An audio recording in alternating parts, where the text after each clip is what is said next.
Summary of the Killer Angels by Michael Shaara. Harrison, a Confederate spy, is checking out where the Union Army is near Gettysburg, Pennsylvania, on the last day of June 1863. When he gets to the Confederate camp at night, he tells General James Longstreet and General Robert E. Lee how big and where the enemy is. They are surprised to hear that the enemy is so close. The generals decide to march to Gettysburg as soon as the sun comes up. In the Union camp the next morning, Colonel Joshua Chamberlain of the 20th Maine Regiment finds a big group of tired soldiers who refuse to fight. As a master of speech, he thinks about how to get his ideas across to the rebels. He gives a speech in which he says that the Union Army is different from all other armies in history because they are fighting to free other men. Even though he tells them he can't make them fight, all but 6 of them join his squad. While this is going on, Union cavalryman John Buford scouts Gettysburg and claims Cemetery Hill because he sees it as a good place to fight. At camp that night, Longstreet watches his men play poker with an English watcher named Fremantle. George Pickett and the leaders of his brigades, Garnett, Armistead, and Kemper, arrive. Longstreet and Armistead talk about Armistead's friendship with Union Major General Winfield Scott Hancock and Longstreet's innovative but, in Armistead's opinion, impractical ideas about defensive warfare. While this is going on, the other officers fight with Fremantle about why the war started. They say that they are not fighting because they are slaves. Instead, they are fighting to be free from a foreign country.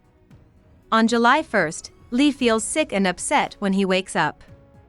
Jeb Stuart, a Confederate scout, hasn't said anything, and Lee doesn't want any battle to happen until the whole army is in Gettysburg.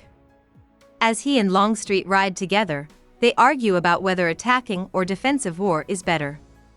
This isn't the last time they'll argue about this. Lee thinks they should attack the enemy first and quickly.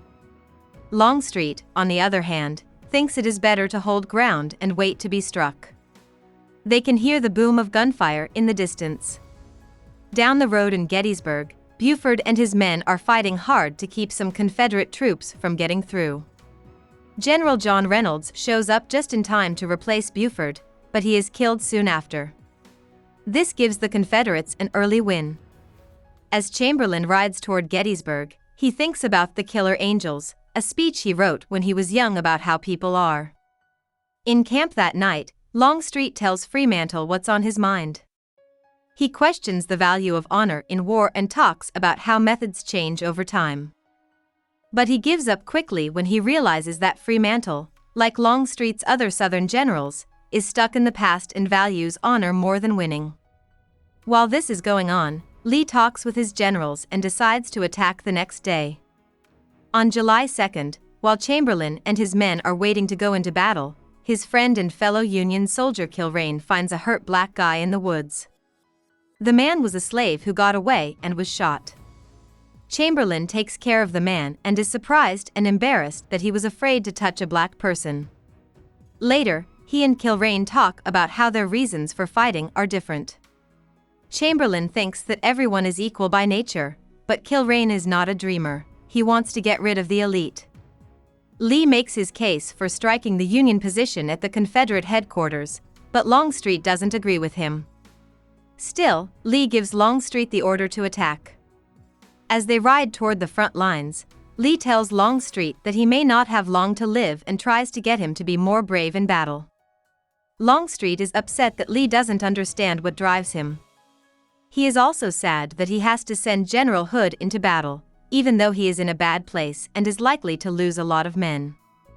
Chamberlain's company is told to take over Little Round Top, a steep, wooded mountain. They are told to never go back because they are the Union Army's far left wing. They keep the Confederates at bay for a while, but they soon lose a lot of men and run out of ammo. Chamberlain thinks it would be a good idea to fix the bayonets and charge downhill to put the rebels at a disadvantage. They beat the Confederates and were able to hold Little Round Top. Kilrain is shot twice, though, and dies the next day. After the fight, Longstreet is heartbroken because Hood was badly hurt and many other people died. He plans to tell Lee straight out that they can't launch another attack. In Lee's side, on the other hand, there is a feeling of joy. Lee's sure of himself plan for success confuses and silences Longstreet. Later, he tells Fremantle how angry he is and explains that the Confederacy hasn't won because of good tactics, but because everyone loves Lee so much. He says it will be a miracle if they win tomorrow. Longstreet sees that he doesn't look up to Lee as a father figure like he used to. Lee, on the other hand, stays up late that night. He gives Jeb Stuart, who has just returned, a light reprimand for not keeping him up to date and says that he will launch a new attack the next day. The next morning, July 3rd, Longstreet finally tells Lee what he thinks, but Lee doesn't say much back. Instead, he insists that a second attack will break the Union line, and he thinks that Longstreet will lead the charge.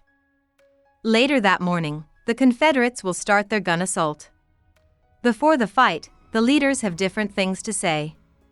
George Pickett is very excited about the idea of a glorious fight, and Dick Garnett is determined to restore his reputation after being seen as a coward in a previous battle. Armistead is sad that he will soon be fighting against his friend Hancock. But Longstreet can only cry because he sent men to their likely deaths. Even though some Confederate men make it to the top of Cemetery Hill, most of them are killed by the Union soldiers who are already there. They kill Armistead and Garnett. Most of Pickett's officers are killed. Longstreet is so shocked by what he sees that he almost walks out into the field to die quickly. But he stops when he sees Lee riding along the line and taking the blame for the accident even though his men love him. Longstreet doesn't want to talk to Lee, but when they do meet, he takes Lee's humble admission that he didn't think things through and offers to help him in the future. But he no longer thinks the war can be won, and he has trouble forgiving Lee completely. Under the cover of a storm that is coming, they talk about how to get the army to leave. That night, Chamberlain sits on Cemetery Hill and looks out over the field of troops who have died. He is surprised by the beauty he has seen among the terrible things, and he doesn't know why he wants to go back to the fight. Tom, his brother, joins him, and they talk about how brave the rebels were to fight for something as bad as slavery. Chamberlain doesn't know what's going on, but he also can't hate the Confederates. He thinks about the killer angels again and is glad he was there on this important day. Finally, the long-awaited storm arrives, and it rains so hard that the fields of Gettysburg are flooded until the next day, which is the 4th of July. About the author.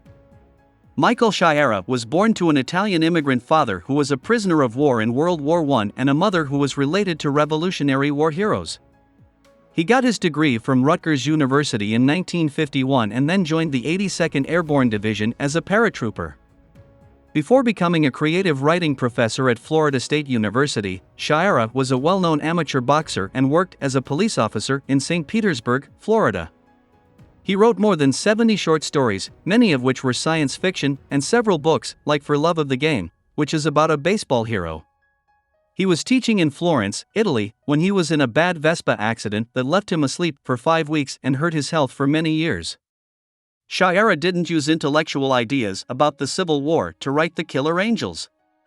Instead, he used the memories of generals and regular troops. In 1975, The Killer Angels won the Pulitzer Prize for fiction. He died at age 59 from a heart attack. After Shaara died, his son, Jeff Shaara, wrote a prequel to The Killer Angels called Gods and Generals, 1996, and a sequel called The Last Full Measure, 1998. Hope we summarized it fully and you liked it. Please hit the like button and subscribe to our channel so that we are motivated to create more videos.